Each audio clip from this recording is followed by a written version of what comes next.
First off, thank both of these leaders, Brian Dugans and Jane Castor, and the rest of the Tampa Police Department and Sheriff's Department that have been out working tirelessly to keep our community safe.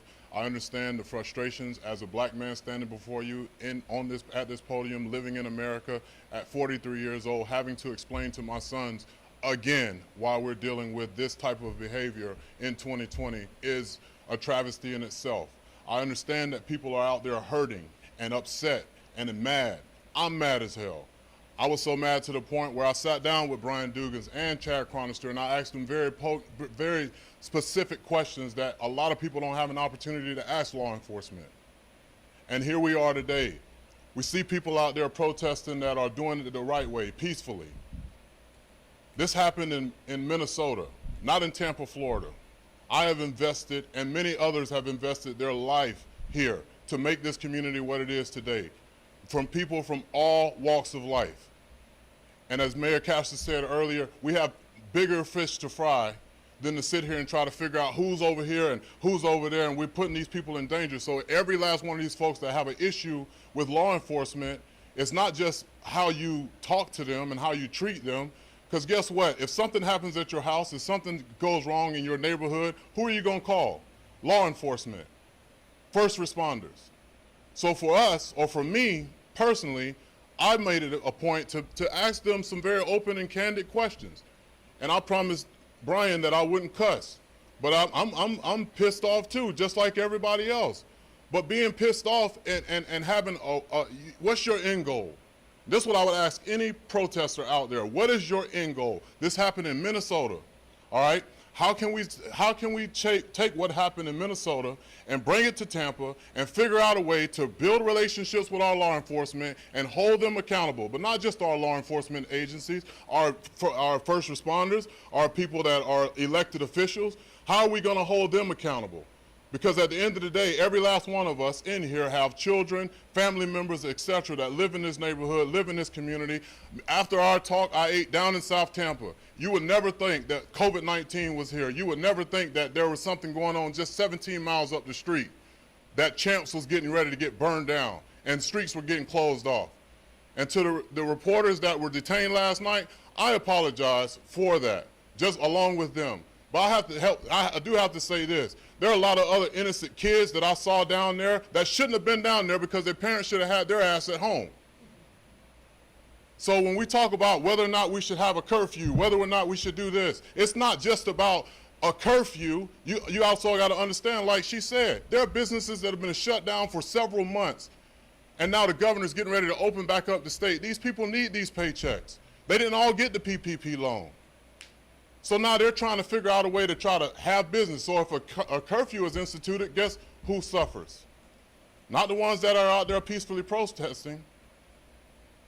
So as a country, I'm begging everybody with my platform and along with my WWE superstars and NFL and NBA and everyone else and Major League Baseball, like, enough is enough. You can't clean up somebody else's house if your own house is dirty. We have a great reputation of being a great city here in the Tampa with great leadership. But this is not the way to do it. Having this stuff just planted everywhere, it's ridiculous, man. It's ridiculous. And to every single person out there that's protesting and somebody's telling you it's the wrong thing to do, no, the hell it ain't. It's the right thing to do. And if they don't like the way you do it, if you're doing it peacefully, screw them.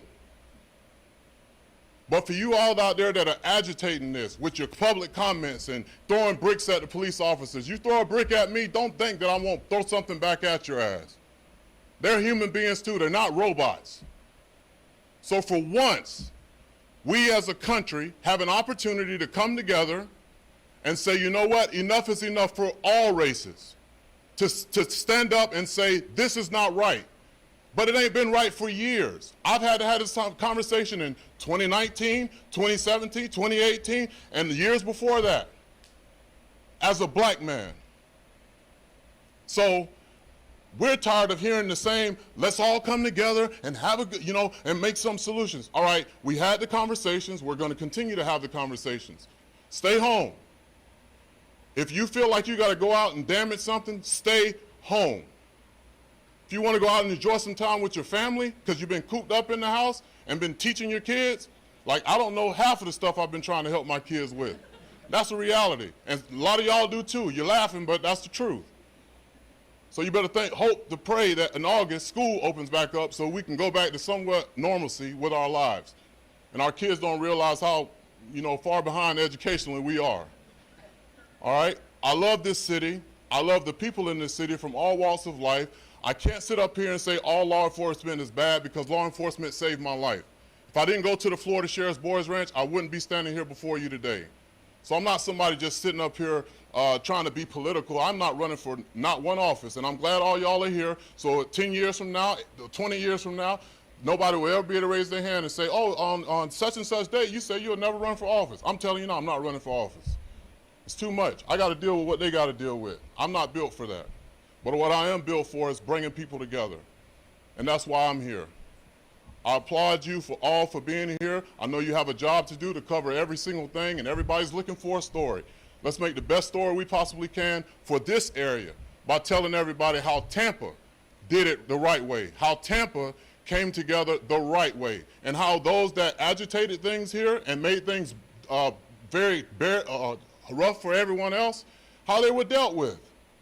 You can't sit here and tell me that we should do something about the 3 officers that are still going and being charged when you're out damaging property yourself. It's ridiculous to me.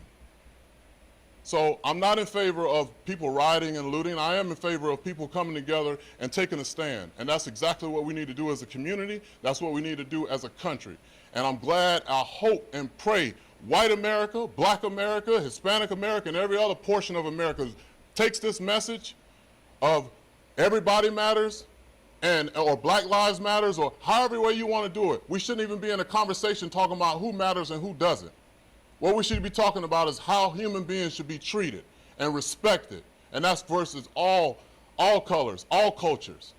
So that's the beauty of Tampa, and that's the reason why we're here today. And I pray, I continue to pray, and I will continue to work my best to use my platform and my resources to make sure that those that want to do the right thing continue to come together and have real conversations and uncomfortable conversations to the point where we have real action taken. That's what it's all about. You can talk all you want, you can chant all you want, you can protest all you want, but until action is put into place, then we're all out here just blowing smoke. I'm not into blowing smoke. Let's come together as a community, stay home, stay safe, and let's go take some real positive, life-changing action.